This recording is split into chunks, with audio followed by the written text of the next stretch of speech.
Bismillahirrahmanirrahim. Selamat datang di Najib Channel.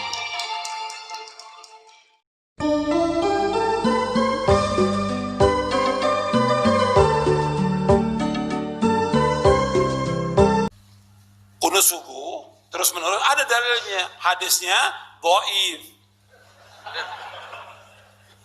Dhaif itu artinya apa? Lemah. Lemah itu boleh dipakai atau tidak? Nggak boleh dipakai. Ingat tuh, hadisnya ada dhaif. Kalau dhaif nggak boleh dipakai.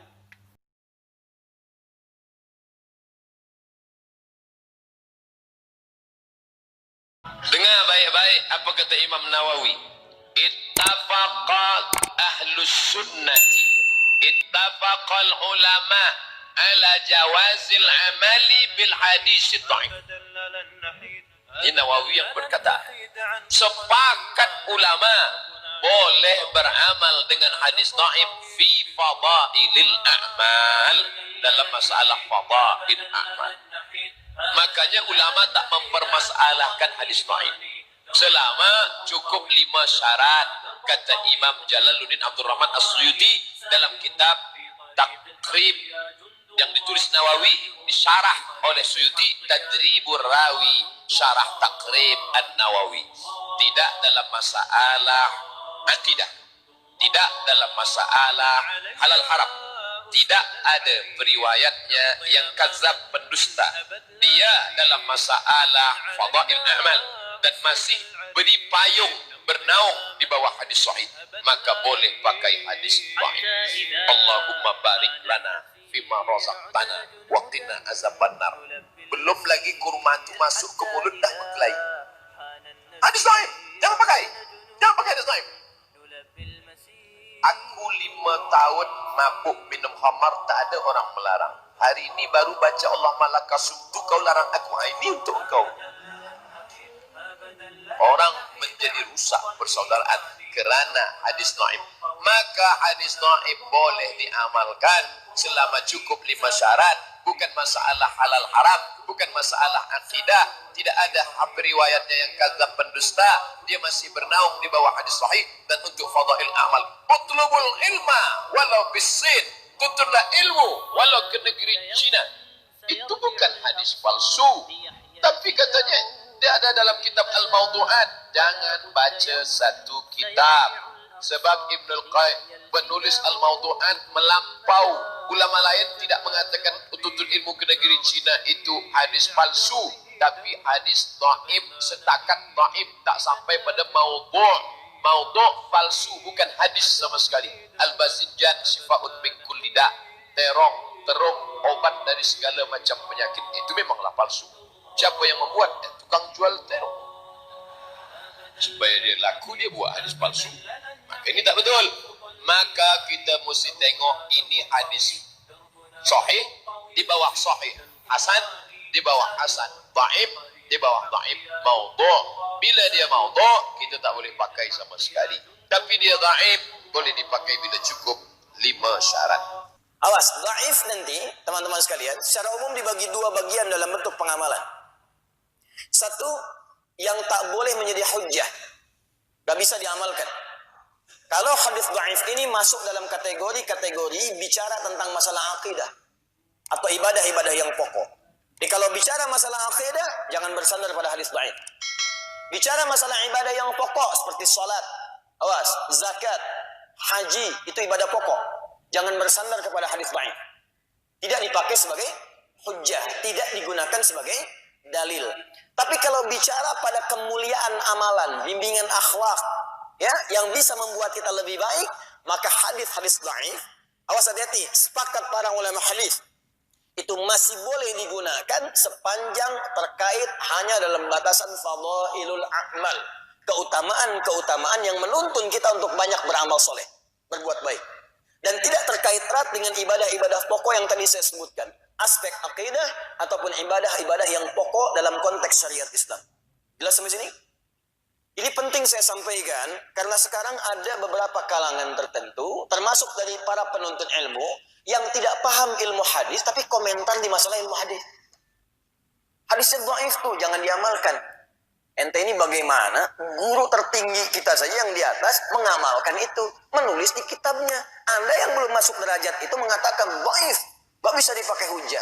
Anda belajar ilmu hadis juga tidak, hafal hadisnya juga tidak, tapi bisa memberikan fatwa, itu dahsyat. Oh, hati-hati itu, ya.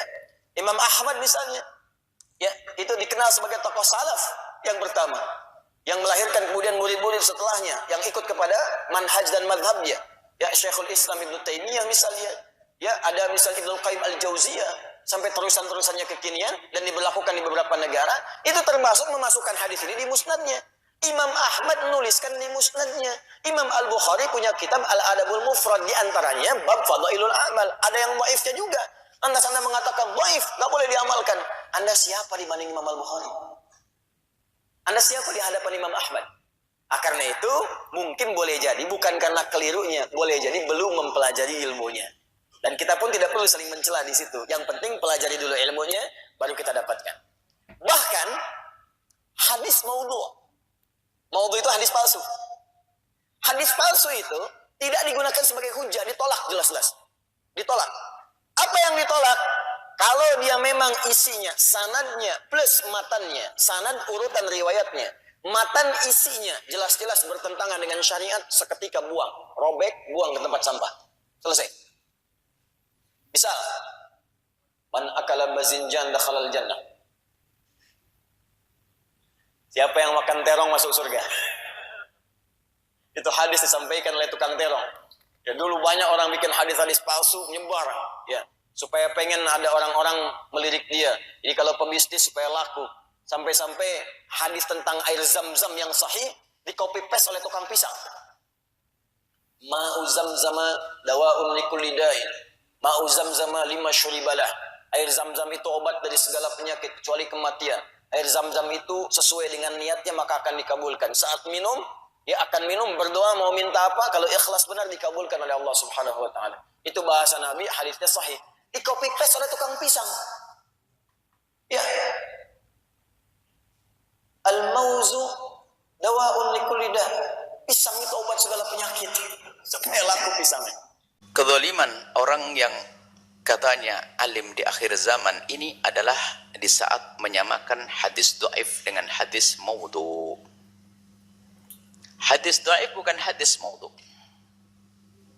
Hadis maudhu adalah palsu. Kalau hadis dhaif dilihat dhaifnya apa sebabnya, karena dustanya perawi atau dan sebagainya. Baik, kalau maudhu tidak ketemu asalnya. Hadis palsu buatan orang. Tidak bisa dicari sanadnya sampai baginda Nabi sallallahu alaihi wasallam. Tapi kalau hadis dhaif bukan hadis maudhu. Cuman ada dhaifnya yang parah sehingga sangat mendekati maudhu.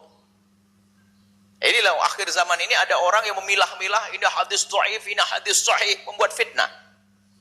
Tidak ada ulama dari masa ke masa di saat mereka mengambil hadis sahih, kecuali dalam bukunya juga masukkan hadis dhaif, bukan hadis maudhu. Untuk istishhad, hadis dhaif diambil oleh mereka.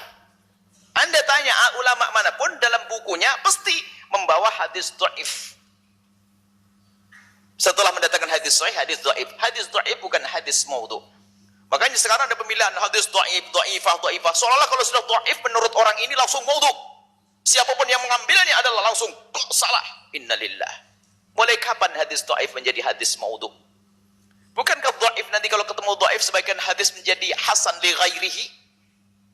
Menjadi hasan naik di saat bertemu hadis. Ada beberapa aturan tertentu dalam ilmu hadis. Kemudian juga yang kedua, masalah kedhaifan hadis itu kadang berbeda antara alim dengan alim. Imam Bukhari itu dengan Imam Muslim itu sama-sama hebat. Cuman mereka ternyata punya perbedaan di dalam syarat qabul. Kapan hadis itu diterima dan kapan hadis itu tidak diterima. Sehingga kadang dhaif menurut Imam Bukhari ternyata sahih menurut Imam Muslim. Ada perbedaan. Misalnya ittisalus sanad dalam madhab Imam Bukhari, penurut Imam Bukhari kalau namanya ittisal sanad antara guru dengan murid itu sambung sanadnya harus satu masa dan terbukti al-luqhi, harus terbukti bertemu. Terbukti bertemu duduk baru dikatakan hadisnya sambung. Imam Muslim tidak.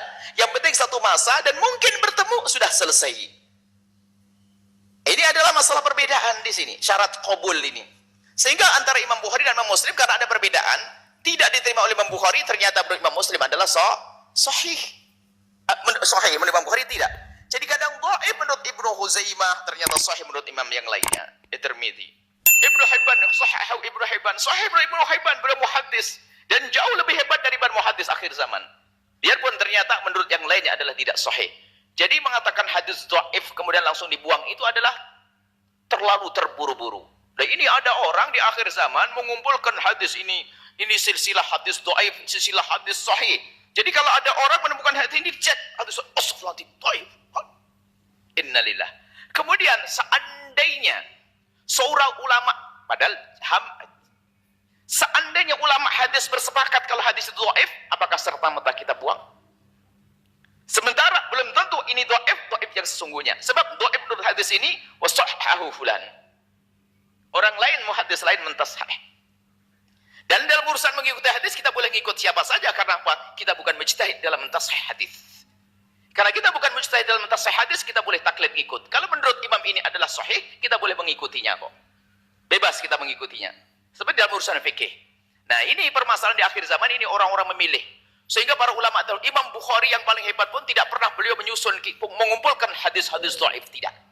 Karena beliau tahu bahasanya bisa saja dhaif menurutku akan tapi sahih menurut yang lainnya. Maka Imam Bukhari hanya mengumpulkan ini hadis sahih menurut Imam Bukhari, yang lain ditinggal begitu saja. Nah, ini ada fitnah akhir zaman, buku hadis-hadis dhaif, hadis-hadis sahih, yang dhaif, dhaif menurut fulan. Langsung kalau sudah dhaif kayak ketemu hantu begitu. Ini bermasalah, nggak begitu. Ini tidak punya adab dengan ulama yang demikian ini. Kemudian Amirul Mukminin fil hadis Ibnu Hajar Al-Asqalani menjelaskan tentang seandainya hadis ini dhaif menurut kesepakatan ahli hadis, nggak ada yang mentashih hadis dhaif. Bagaimana mengamalkan hadis dhaif itu? Ada hadis dhaif boleh diamalkan. Yang pertama adalah dhaifnya tidak parah sekali. Jadi dhaif sendiri ada martabatnya. Yang kedua adalah untuk fadhail amal, bukan untuk hujah-hujah hukum. Kemudian apa? Di saat mengamalkan hadis. Yang ketiga adalah harus ada dalil umum yang bisa merangkum makna hadis tersebut. Artinya tidak disandar kepada hadis ini, tapi dimasukkan kepada umum hadis yang lainnya. Kemudian yang keempat adalah di saat mengamalkannya, kita tidak mengatakan bahasanya sandaranku adalah hadis ini. Tidak boleh kita mengatakan ini dari Nabi karena hadis ini, tapi karena yang lainnya. Ini adalah disebutkan oleh Ibnu Hajar. Jadi hadis dhaif itu sudah biasa dipakai. Makanya kita menemukan a'immah mendatangkan hadis dhaif, dan itu biasa. Akan tapi hadis dhaif yang mereka pahami adalah bukan dhaif yang memang diduga dusta perawinya sampai dia mengarah kepada maudhu, bukan. Maka fitnah besar yang dihadirkan di akhir zaman ini adalah jika ada orang memilah-milah hadis ini dhaif, seolah-olah kalau dhaif menurut orang ini langsung maudhu. Bahaya sekali. Sementara sudah kita jelaskan tadi masalah mentad'if dan mentashih ini kerjaan para ulama, dan antara alim dengan alim kadang ada perbedaan ijtihad di dalam mengatakan hadis ini sahih atau